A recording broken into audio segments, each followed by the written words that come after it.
जय भीम साथियों, नमो बुद्धाय। आप देख रहे हैं द मूक नायक में आपका स्वागत है।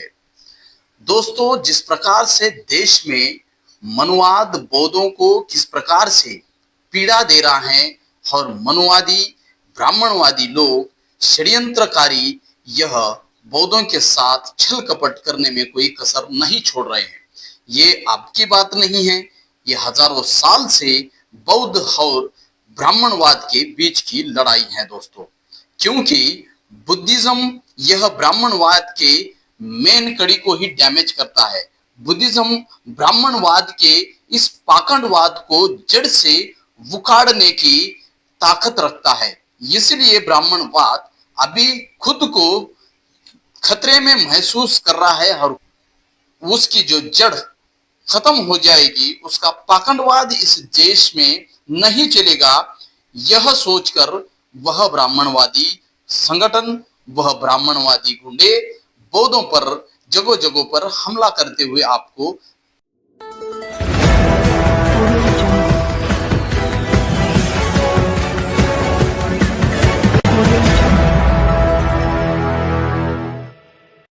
दोस्तों, आगे बढ़ने से पहले इस चैनल पर अगर आप नए हो तो चैनल को सब्सक्राइब करें और बेल आइकन की घंटी दबाना ना भूलें। दोस्तों, हो सके तो इस चैनल को मदद जरूर करें, क्योंकि ये चैनल किसी भी धन्ना सेठ के आगे हाथ नहीं फैलाता, ना ही किसी मनोवादी खबर को आपके सामने दिखाता। यह सच्चाई के राह पर चलने वाला चैनल है, इसलिए आपको जो भी हो सके आप धनराशि से आप इसे सहयोग कर सकते हैं। दोस्तों, जैसे कि महाबोधि विहार में भी बौद्धों के साथ मारपीट की गई और जहां पर तथागत सम्यक सम बुद्ध बनने से पहले जो 6 वर्ष तक जिन्होंने कड़ी तपश्चर्या की, जो प्रयाग बोधि जिसे कहते हैं, जहां पर डोंगेश्वरी नाम देकर वहां ढोंग रचा गया और वहां पर जो बुद्ध की मूर्तियां हैं उसको ही कपड़े से ढककर एक पाखंडवादी धूर्त आदमी उतनी गर्मी में वहां पर दिया जलाते बैठता है। दोस्तों, जहां पर बौद्ध श्रद्धावान बौद्ध उपासक उपासिकाएं 13 तारीख को वहां जाते ही कुछ लोगों ने आपस में जय भीम कहा है, तो वहां के कुछ धूर्त गुंडों ने यहां पर जय भीम नहीं चलेगा ये भय छेड़कर उन बौद्ध उपासक उपासिकाओं के साथ मारपीट की। ऐसे धूर्त पाखंडियों को इस देश में, ऐसे धूर्त पाखंडियों के साथ ये सरकार किस प्रकार से अपनापन जता रही है और बौद्धों को कैसे सरकार हो या बिहार सरकार हो बौद्धों के साथ अन्याय कर रही है। दोस्तों, पिछले 3 महीने से महाबोधि मुक्ति आंदोलन चल रहा है, ना उस पर सरकार कोई चर्चा कर रही है, ना सरकार बिहार सरकार कोई संज्ञान लेने का देख रही है। दोस्तों, ऊपर से वहां जाने वाले बौद्ध उपासक उपासिकाओं के साथ बदतमीजी करना और वहां की पुलिस भी उन गुंडों का ही साथ देते हुए दिखाई दे रही है। दोस्तों, जो पुलिस महाबोधि विहार में रखी गई पुलिस, जो महाबोधि विहार पर श्रद्धा से आने वाले लोगों को किस प्रकार से वह मारपीट करते हुए दिखाई दे रही हैं, और जो गुंडे मारपीट कर रहे हैं उनके साथ जो गुंडे मारपीट कर रहे हैं उन्हीं को समर्थन देते हुए वहां की पुलिस दिखाई दे रही है। दोस्तों,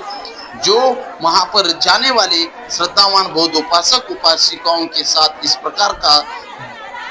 दुर्व्यवहार करना बिहार सरकार के नाक के नीचे एक बहुत शर्मनाक घटना हुई है। दोस्तों,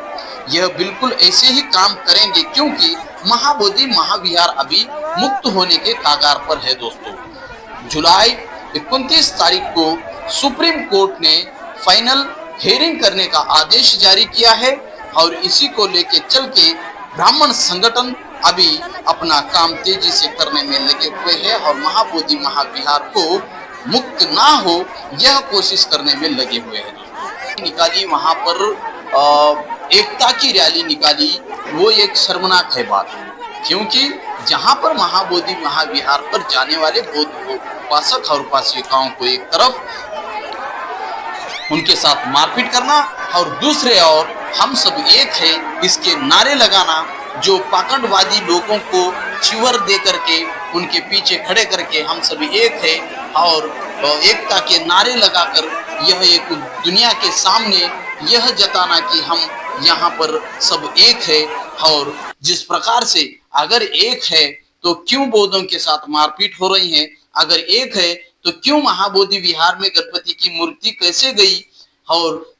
अगर एक है तो क्यों महाबोधि विहार एक ऐसा लौता बौद्ध केंद्र है जो कि वहां पर बुद्ध ने ज्ञान प्राप्ति किया हुआ स्थल है, वहां पर शिवलिंग है, इसका दावा करना बेशर्मी से यह कौन सी एकता दर्शा रहा है।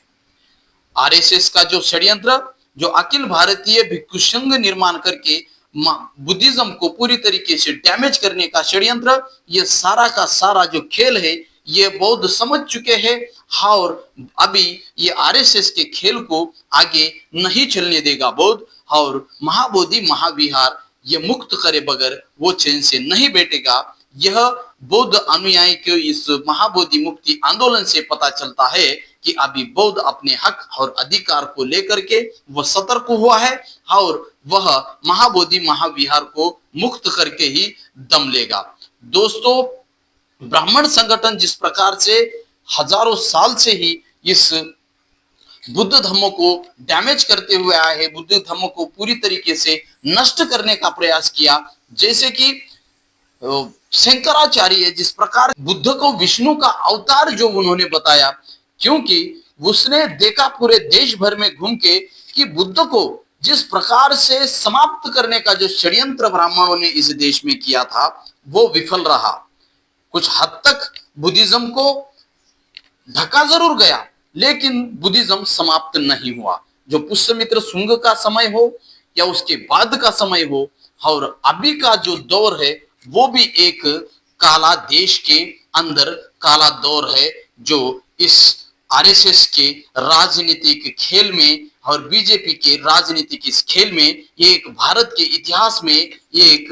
काला दौर अपन माना जा सकता है। क्योंकि इस दौर में किस प्रकार से दंगे हुए, इस दौर में किस प्रकार से मानभंग हुए, किस प्रकार से बहन बेटियों की इज्जतें लूटी जा रही हैं, किस प्रकार से जातिवादी का जहर खोला जा रहा है और धार्मिक उन्माद फैल चुका है, यह सारा हम हमारे आंखों से देख रहे हैं दोस्तों। और जो इस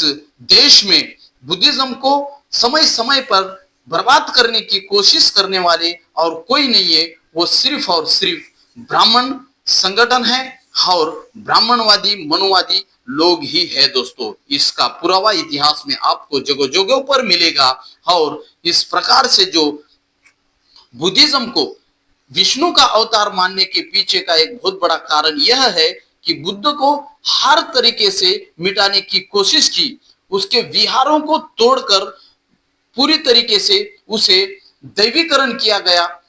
मंदिरों में तब्दील किया गया, फिर भी बुद्धिज्म नष्ट नहीं हुआ। यहाँ के बुद्ध के मूर्तियों को तोड़ा गया, जमीन में दफना गया, फिर भी बुद्धिज्म नष्ट नहीं हुआ। बुद्धिज्म के जो असली इस देश के सबसे पुरानी जो भाषा है, पाली भाषा में जो बुद्ध का इतिहास है, उस इतिहास को पूरी तरह से मिटाया गया था और ये पाली को भी पूरी तरीके से इस देश से नष्ट किया गया। और जिस प्रकार से बुद्ध वाणुमय थे उसे भी जलाया गया, फिर भी बुद्धिज्म इस देश से नष्ट नहीं हुआ। फिर शंकराचार्य ने ये ऐसा कुछ भी नहीं चलेगा, इसे हम ही अपना लेते हैं और बुद्ध ये विष्णु का अवतार है करके हम मान लेते हैं और लोगों में भी ये दुष्प्रचार कर लेते हैं। इस षड्यंत्र से उन्होंने बुद्ध को विष्णु का अवतार बताया दोस्तों। अगर बुद्ध का अवतार सही में वो मानते और सही में लोगों के सामने लेके जाते तो आज जिस प्रकार से राम मंदिर साकेत बौद्ध नगरी पर राम मंदिर खड़ा होने के जगह वहां बुद्ध का विहार ही खड़ा होता दोस्तों। इनकी जो नाकाम चाल है यह बौद्धों ने कब का समझ चुका है, लेकिन यहाँ की जो मनुवादी सरकारें समय समय पर इस मनुवाद को बढ़ावा देकर बुद्धिज्म को ग्लानि लाने की कोशिश करते हैं दोस्तों। जुड़े रहिए द मूक नायक के साथ। इस सत्य के सफर में द मूक नायक आपकी आवाज बनेगा।